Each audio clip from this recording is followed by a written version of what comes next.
Bonsoir Nicolas. Bonsoir Mohamed. Ravi de vous retrouver, ça faisait longtemps et on va commencer donc avec Batouk qui sort son tout premier disque.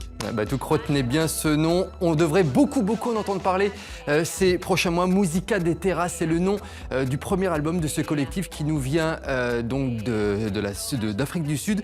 Un album enregistré en Afrique du Sud, en Ouganda et au Mozambique. Le résultat, un mélange bouillant et très réussi aux influences multiples. Zouk, afro-tribal, musique traditionnelle africaine, mais aussi sonorité house et techno. Et puis dans ces textes, eh bien, le collectif aborde tous les sujets brûlants de l'actualité, que ce soit la guerre en Afrique ou le harcèlement de rue. Sachez que Batouk sera en concert d'ailleurs à Paris au Petit Bain et ce sera ce vendredi. Voilà qui est dit au programme également, un artiste considéré comme l'un des photographes les plus marquants, Nicolas, de ces 30 dernières années.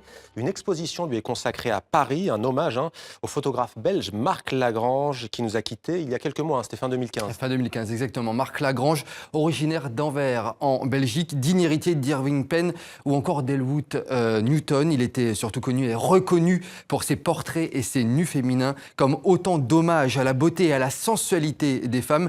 Lui qui avait de nombreuses muses, des modèles qu'il suivait et accompagnait durant plusieurs années. Écoutez et regardez justement.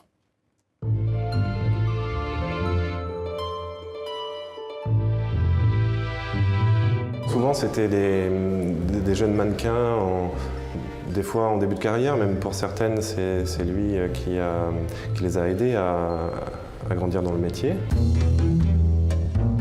C'est un photographe qui magnifie la femme dans son élégance, dans sa beauté. Il y a quelque chose de très doux, de très touchant dans le rapport qu'il avait avec ses modèles, puisqu'il les connaissait et qu'elle le connaissait. Donc on sent à la fois un paradoxe entre une production très narrative et très précise, et une douceur et une authenticité dans le rapport entre l'artiste et son modèle.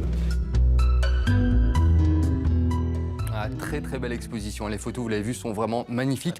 C'est à la librairie La Une à Paris et c'est jusqu'au 5 juin prochain.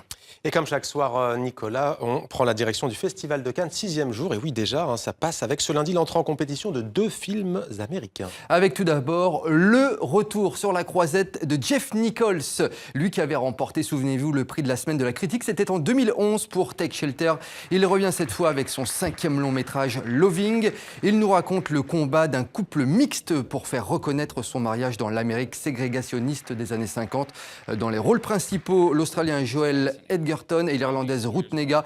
Un film inspiré d'une histoire vraie qui a reçu un très bon accueil du public ce matin lors de sa projection. Et autre comeback, autre retour, Nicolas, il s'agit bien entendu de celui de Jim Jarmusch avec son film Patterson. Ouais, l'histoire d'un homme qui écrit chaque jour des poèmes sur un carnet secret pour échapper à son quotidien assez banal, il faut le dire.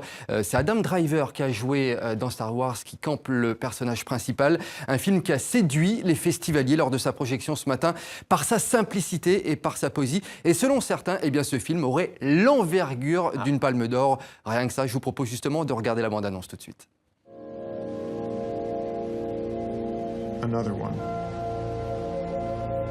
When you're a child, you learn there are 3 dimensions: height, width, and depth. Like a shoebox. Then later you hear there's a 4th dimension: time. Then some say there can be 5, 6, 7. I knock off work, have a beer at the bar. I look down at the glass and feel glad.